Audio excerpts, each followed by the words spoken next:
I should say, in the normal course of events, I wouldn't think of Sally and Douglas as European. And it's interesting to me that people, I'm glad you don't, people always used to distinguish about that. You used to talk to people in New York and they'd say, I got a plane to get to JFK tonight, I'm flying to Heathrow, and then I'm going on to Europe. And Europe was something separate from Britain. And that's a very important distinction. There was a terrible British sitcom I remember seeing years ago. It was one of these sort of boy meets girl thing, and they spent like 6 years not quite kind of, consummating the relationship. It went on for years. A terrible show. And and at one point she says, because they kept needing plot twists as to why they could never get together, so at one point she says to him, "Oh, I've taken a job in the European community." And he says to her, "You're going to work in Europe?" And she says patiently, whatever the guy's name was, "Paul, Britain is in Europe." So he goes, "So you're saying you're getting a job in Britain?" And she says, "No, I'm getting a job in Europe."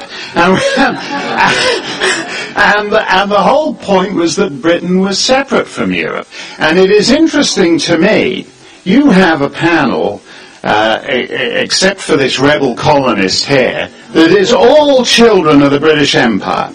And if Britain was confident about its contribution to the world, it would not be thinking of itself as European in that sense. It would understand that it had made a broader contribution to the world, that every corner of the world, not only the dominant hyperpower of the planet, but also the dominant regional powers, whether you're talking about South Africa or India or Australia, are all descended from this one nothing, miserable, grey, dingy, rainy little island in the North Sea off the coast of Europe. And so it is a measure of the corrosion that multiculturalism and cultural relativism causes that Douglas and Sally should be presumed to be European. I don't think of them so. I don't think of them as that.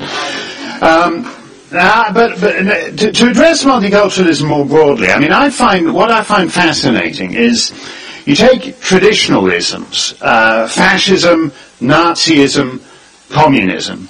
They are almost by definition isms designed to provoke an argument. Some guy comes up and says, "I'm a fascist," and you say, "Oh yeah, well I'm a communist." They're designed to be oppositional. Multiculturalism is the slipperiest ism because it doesn't invite an argument. It says there's no point to having an argument.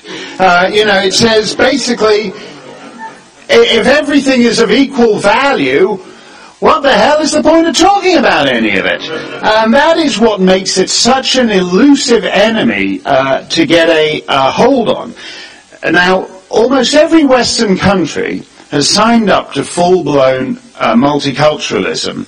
And I say just every Western country because the interesting thing about multiculturalism is it's a unicultural phenomenon. You can't be multicultural in Saudi Arabia. It's impossible. And so if the purpose of your culture is to celebrate multiculture, you're in effect saying that our bedrock belief is that we believe in everything, which is the same thing as saying we believe in nothing. Our core value is that we have no core values. And that is what they teach in schools these days. I think multiculturalism is two things. It's a cult of ignorance.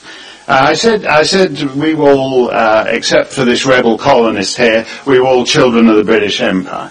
And I'm old enough to have been taught by old teachers who went back to the days when there was a big map in the classroom and the bits on it that were coloured red to mark the British Empire. It was, that was the ultimate red state, not like the ones here. That was one serious red state. And these guys had spent a couple of years out in obscure islands teaching the natives about Shakespeare and the glories of Rome and all the rest of it. And they were very clear. They were tremendously multicultural in the sense that they knew tons and tons about other cultures. They knew phenomenal things about obscure tribes that nobody else was ever going to hear about. They could speak all kinds of obscure languages that nobody is ever going to speak. And yet, the fact of the matter is, they knew all about these other cultures, but they knew which culture was objectively superior to that. Now you don't need to know anything about other cultures. The great thing about multiculturalism is it absolves you of knowing anything. You go to people who believe in multiculturalism and say, what are the principal exports of Nepal? They can't tell you. They can't tell you. You say, what is the capital? I had this a couple of days after September 11th. I went to Dartmouth College. I had to look something up in the library there. And outside the library there's a demonstration saying, war is never the answer, one of these things. And these guys were standing around. Elites, people mortgage their houses to send their kids to this place. They go, oh, this war's a terrible thing. They go, well, what you must remember, you've got to address the root causes. And I go, oh yeah, what's that? And they go, well, poverty breeds resentment, breeds desperation, desperation breeds hostility, hostility breeds... I said, oh yeah, what's the capital of Saudi Arabia? Nobody knows anything. Multiculturalism is not about knowing anything about other cultures. It's just about feeling, warm and fluffy about them. And I'm sure I'm sure every member on this panel has had this experience. You go on, you're giving some speech somewhere, you're on some radio show, somebody calls in, and they say, well, I think you're being... I had this experience on NPR the other day. Somebody called up and goes, well, I think you're being very hierarchical. I never even knew that was a pejorative word. And this guy... I said, well, what do you mean? He said, well, you've just said most Muslim countries aren't free. And I said, look, that is a fact. I said, if you take, for example, countries that just have 20% of the population's Muslim, only 3 of them qualify as free. Serbia and Montenegro, Benin and Suriname, and it will be interesting to see whether France will prosper as a 4th member of that group.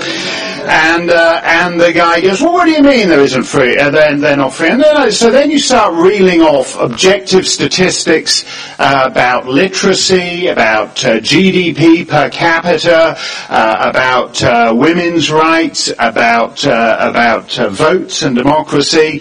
These are facts. What we used to call before the multicultural age, facts. You say, you reel off 5 facts, and the guy goes, oh yeah, well that's just your opinion. I mean,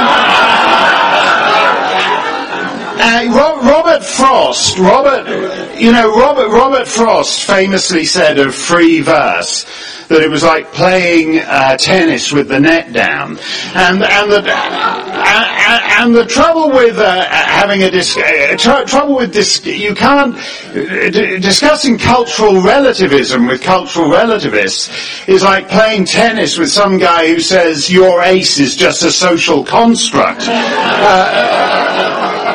You can't. So that is why it is really the most elusive thing that we have to deal with in our society. It's all but impossible, simply because it's a denial of reality.